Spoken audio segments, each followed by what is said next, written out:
আপনি যদি মাতাব্বরি করেন তাহলে সাইজ হয়ে যাবে। যখন যেই সময় রিজিক আল্লাহ দেবে ওই সময় আসবে। এর আগে যদি নিতে চান তাহলে চুরি করতে হবে, এর আগে যদি নিতে চান আরেকজনের ক্ষতি করতে হবে।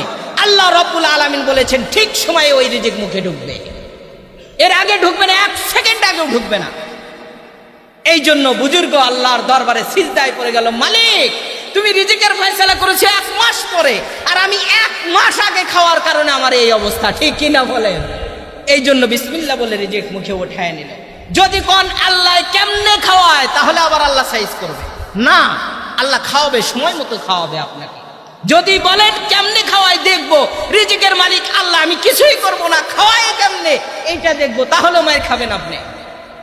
এই জিদ করে আছে কিনা এমন মানুষ বলেন, আল্লাহ খাওয়ায় যেহেতু কিভাবে খাওয়ায় দেখবো। এখন বাপে বলে মা, মায়ে বলে বাবা তুমি খাও, কয় না আল্লাহ কেমনে খাওয়ায় দেখবো। এখন বাবাও বলতেছে বাবা খাও না, স্কুলের সময় হয়েছে, কয় না হুজুর বলেছে রিজিকের মালিক আল্লাহ, আল্লাহ কেমনে খাওয়ায় দেখবো।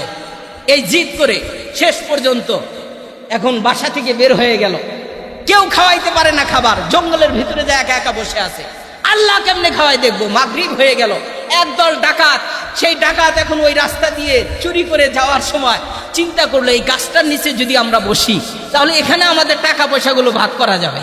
কি করা যাবে? ভাগ। দূর থেকে এটা টার্গেট নিয়ে তারা আসতেছে, এদিকে তার মা বাবা আত্মীয় স্বজন 2 দিন যাবত খায় না, 3 দিন যাবত খায় না, ছেলে খায় না, অনাহারে কোথায় গেল, খুঁজতে খুঁজতে দেখে গাছের উপরে বসে আছে। কোথায়? গাছে। জিজ্ঞাসা করলো বাবা তুমি আসো, কয় না আল্লাহ কেমনে খাওয়াই দেখবো, এটাই আমার ইচ্ছা। এখন মা বাবা চিন্তা করলো, এখন রাগ করেছে, সন্তান বোঝে না, দেখা যাক আমরা খাবারগুলো এখানে রেখে দিই, যদি গাছ থেকে নামে তাহলে খাবার দেখলে খাবার খাবে। এখন সুস্বাদু খাবার, এরকম খাবার বিরিয়ানি টিরানি সেখানে নিচে রেখে চলে আসছে মা বাবা, কিন্তু ওর চিন্তা হলো নিচে রাখলেও কাজ হবে না, গাছে ঝুলিয়ে দিলেও কাজ হবে না, আল্লাহ কেমনে খাওয়ায় এটা আমি দেখবই আজকে। এখন কিছুক্ষণ পর সেই ডাকাতের দল আসছে, এত সুন্দর গ্রান কোথায় থেকে আসে, কি সুন্দর খাবারের গ্রান, নিশ্চয়ই আশেপাশে খাবার আছে। খুঁজতে খুঁজতে দেখে ওই গাছের নিচেই খাবার।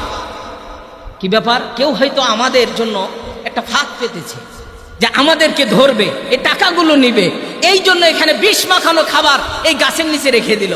নিশ্চয়ই এখানে কেউ চক্র পেতে, জাল পেতে বসে আছে।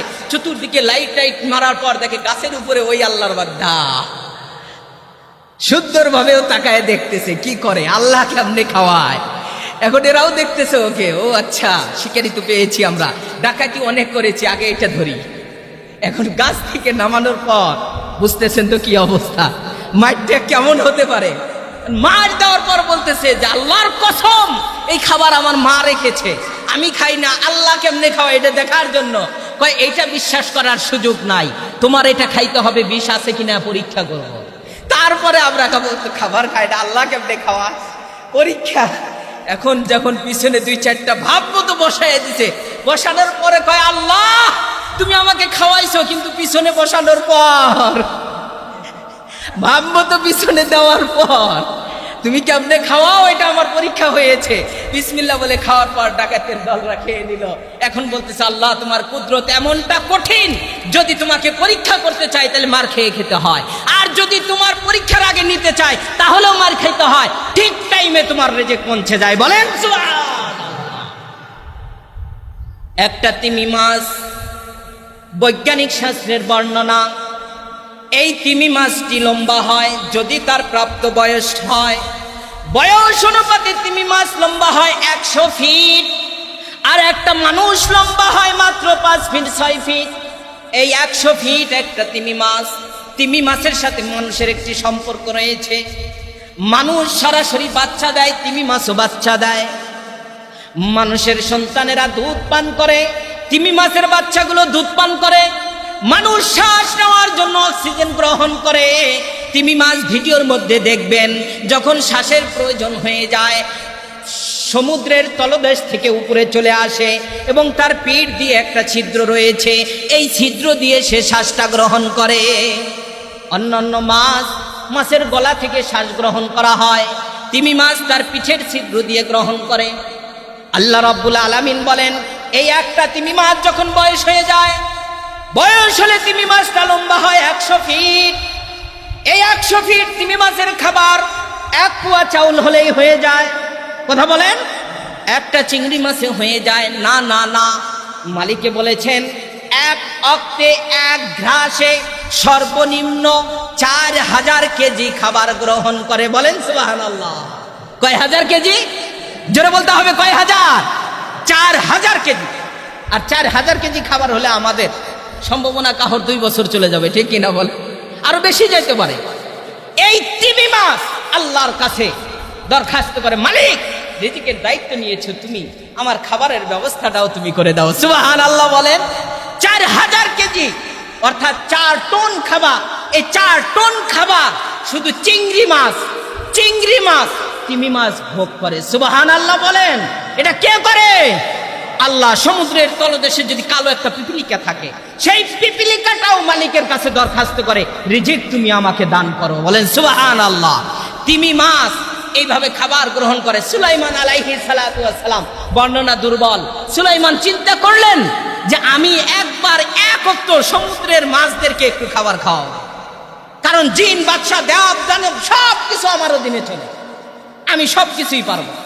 ইতিহাসে এসেছে বালুর চর ময়দানের ভিতরে সে শুধু খাবার রান্না করা শুরু করলো, শুধু রান্না করলো, স্তূপ করে রেখেছে 1 মাস। রাখার পর আল্লাহর কাছে সিজদা করে বলে, আল্লাহ তোমার নাম তো রাজ্জাক, আমাকে তুমি শক্তি দিয়েছো, আমি একজন বাদশা সুলাইমান, আকাশে বাতাসে উঠতে পারি, সবকিছু আমার অধীনে আছে, জিন পরি দেবদানব হীরাকাঞ্চন মণিমুক্তা সবকিছু আমার অধীনে রয়েছে। মালিক একটা দরখাস্ত করি যে একবেলা শুধু সমুদ্রের মাছদেরকে খাও। আল্লাহ রাব্বুল আলামিন মুস্কি হাসিতে বলেন যে তুমি পরীক্ষা করো আমাকে, এক বেলা এক ওয়াক্ত সম্ভব নয়, একটা ঘাস খাওয়ানোর উপযুক্ত বয়স আর উপযুক্ত শক্তি তোমার নাই। এরপরে অনুরোধ করে আল্লাহকে বললো, আল্লাহ শক্তি দাও না তুমি? আচ্ছা তোমাকে পরীক্ষার জন্য একটু শক্তি দিয়ে দিলাম। সব মাছ তৈরি করার, সব খাবার তৈরি করার পর আল্লাহর দরবারে সিজদা করে বললেন, মালিক তুমি তোমার সেই সমুদ্রের মৎস্যদেরকে একটু বের করে দাও। এখন একটা তিমি মাছ বের হয়েছে। কয়টা? কথা বলেন, কয়টা? একটা তিমি মাছ, যার লেজ আর মাথা কোনো গণনা করার সময় নেই। বর্ণনায় এসেছে যে এই সাগরের মাথায় হলো তার মাথা, আর ওই সাগরের কিনারায় হলো তার লেজ। বলেন না সুবহানাল্লাহ। এই মাছটা শুধু বের হয়ে আসছে, আসার পর এখন যতগুলো খাবার তৈরি করেছে একটা থাবা দিয়ে খাবারগুলো নিয়ে চলে গেছে। সুবহানাল্লাহ বলেন। এখন সুলাইমান চিন্তায় পড়ে গেল, আল্লাহ তো বারবার বলেছে পারবো না, এরপরেও সঙ্গে সঙ্গে সিজদায় গিয়ে বলে, মালিক আমি অন্যায় করেছি, ভুল করেছি আমার সিদ্ধান্তের মধ্যে, তুমি আমাকে মাফ করে দাও। রিজিকের মালিক হলো তুমি, আসমানের মালিক রব। বলেন আল্লাহ। এই জন্য রিজিক কেউ দিতে পারবে না, রিজিক আপনিও নিতে পারবে না। এখন রিজিকের উত্তম পন্থা হলো, সব উত্তম রিজিক আল্লাহ রাব্বুল আলামিন বলেছে তুমি রিজিক এর তালাশের জন্য জিকির করো। কি করো? জিকির করো। আমি রব তোমার রিজিকের মধ্যে বরকত দিয়ে দেব, আমি রব তোমাকে রিজিক দান করব। আহমদ ইবনে হাম্বল রাহমাতুল্লাহি আলাইহি সে রিজিকের জন্য বয়ান করেছেন যে তুমি রিজিক তালাশ করার জন্য তোমার জবানে বলো আস্তাগফিরুল্লাহ, সুবহানাল্লাহ, লা ইলাহা ইল্লাল্লাহ, আল্লাহু আকবার। এর মানে আপনার তাসবিহাতের জিকির আপনি করেন। এই কথা শুনে একজন বয়ান শুনে গিয়ে সে এখন চুলার পরে যা রুটি বানাইতো, তন্নুর রুটি বানাইতো, রুটি বানাইতে বানাইতে একদিন দেখে যে রাত গভীর হচ্ছে, কিন্তু কোনো মানুষ আসে না, কোনো কাস্টমার আসে না আমার রুটি খাওয়ার জন্য। এখন রুটি যদি বিক্রি না করি, তাহলে এই রুটির টাকা দিয়ে আমার মা বাবার খেদমত করি, আমার মা বাবার সন্তানের জন্য রিজিকের ফায়সালা হয়, রুটি বিক্রি না হলে আমি কিভাবে কি করব। এই জন্য মালিকের দরবারে সিজদা করে বললেন, আল্লাহ রিজিকের দায়িত্ব তো তুমিই নিয়েছো, আমার এই রুটিগুলো বেচা কেনার একটা ব্যবস্থা করে দাও। বলেন সুবহানাল্লাহ। প্রত্যেকটা রুটি দেয় আর বলে বিসমিল্লাহ। রুটি যখন হয়ে যায় বলে আলহামদুলিল্লাহ, আর মাঝখানের সময়ের ভিতরে পরে আস্তাগফিরুল্লাহ। কি করে? আস্তাগফিরুল্লাহ। শুরুতে দেয় বিসমিল্লাহ, শেষে বলে আলহামদুলিল্লাহ, মাঝের সময়ের মধ্যে বলে আস্তাগফিরুল্লাহ। 3টা জিকির জবানে চলে।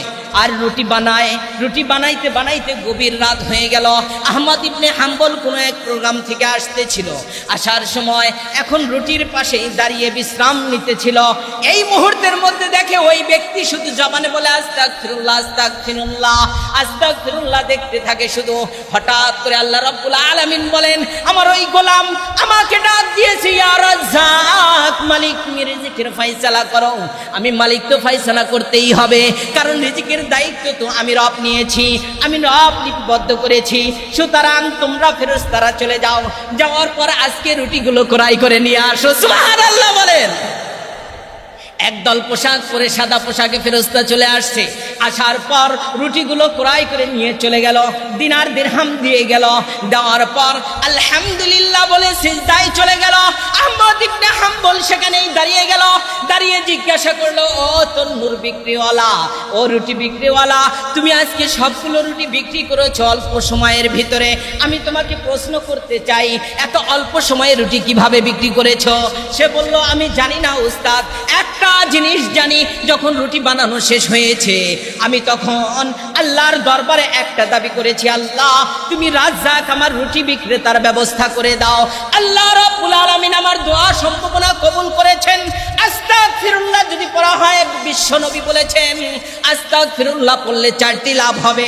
1 নাম্বার লাভ হলো সঙ্গে সঙ্গে ওই ব্যক্তির গুনাহ মাফ হয়ে যা দোয়া করবে আল্লাহ কবুল করবেন। বলেন সুবহানাল্লাহ। আর যদি তার গুনাহ না থাকে আল্লাহ মর্যাদা বাড়ায় দিবেন। আস্তাগফিরুল্লাহ পড়ার পর আল্লাহ রাব্বুল আলামিন তার ধন দৌলত সব কিছুর মধ্যে বরকত দিবেন। আমি আস্তাগফিরুল্লাহ পড়ে পড়ে রুটি বানাচ্ছি আর দোয়া করতেছি, কোথায় যেন এক ঝাঁক সাদা পোশাকের মানুষ আসছে।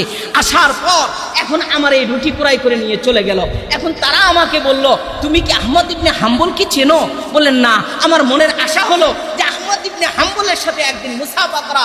এই জামানার সবচেয়ে বড় বুজুর্গ আল্লাহর ওলি ইমাম আহমদ ইবনে হাম্বল, তার সাথে যদি মুসাফা করতে পারি তাহলে মনটা তৃপ্তি পাবে। আর আমাকে বলে গেল, আহমদ ইবনে হাম্বল, তার সাথে তোমার দেখা করতে হবে না, আহমদ ইবনে হাম্বল তোমার সাথে দেখা করবে। বলেন সুবহানাল্লাহ। আহমদ ইবনে হাম্বল মুস্কি হাসি দিয়ে বলে যে তুমি যে আস্তাগফিরুল্লাহ পড়েছো এর বরকতে আল্লাহ এই রহমত নাজিল করেছে। আর যারা বলেছে তারা হলো সাধারণ পৃথিবীর কোনো মানুষ নয়, আল্লাহর প্রহরী। আর যেই কথা বলেছে যে আহমদ ইবনে হাম্বল দেখা করবে, আমার নাম হলো আহমদ ইবনে হাম্বল। বলেন সুবহানাল্লাহ। তাহলে রিজিকের মালিক কে?